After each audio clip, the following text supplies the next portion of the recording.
this section we'll be going through the types of yarn.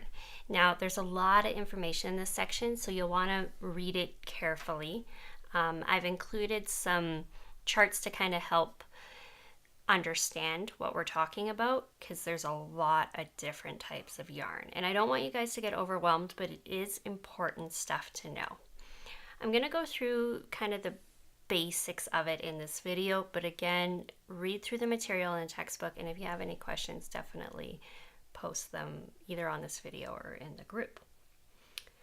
When we think of yarn, usually you hear the name wool, and wool refers to natural fiber yarn, stuff that comes from sheep, alpacas, even goats, things like that. It's kind of hard to tell unless you're actually touching the yarn, but this is straight from a sheep. This yarn is really fluffy. It's usually really soft. It's wonderful stuff. It's usually more expensive, especially when you get into merino wool and alpaca wool. This is kind of considered luxury yarn, so this is great stuff. And definitely, if you want to play with it and get some, definitely do that. But that's what we refer to when we're talking about wool.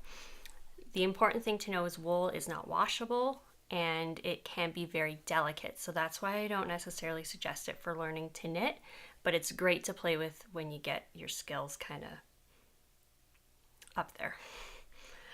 The other type of yarn that's naturally occurring is like plant fibers, so cotton, hemp, linen, even bamboo yarn. And this is an example of that. Now this is cotton, and it's also an example of smaller yarn. As you can see, this yarn is not very thick. And this stuff is really good, especially if you have a wool allergy. It's great for dishcloths, things like that. But it's got kind of a hard texture to it. It's not as soft as something like wool.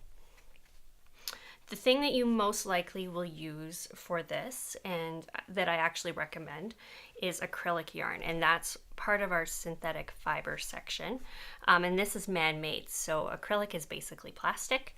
But this yarn is super readily available. You can find it in Walmart, Michaels, and it basically, you just look for something that says 100% acrylic. You can also get polyester and things, but acrylic is the most common. It's not as soft, but it is really durable, and it is washable, and it's great to learn on. So something like this is what you would be looking for when you are learning to knit. But definitely it's not the best yarn, but like I said, great for learning to knit and for what we need right now.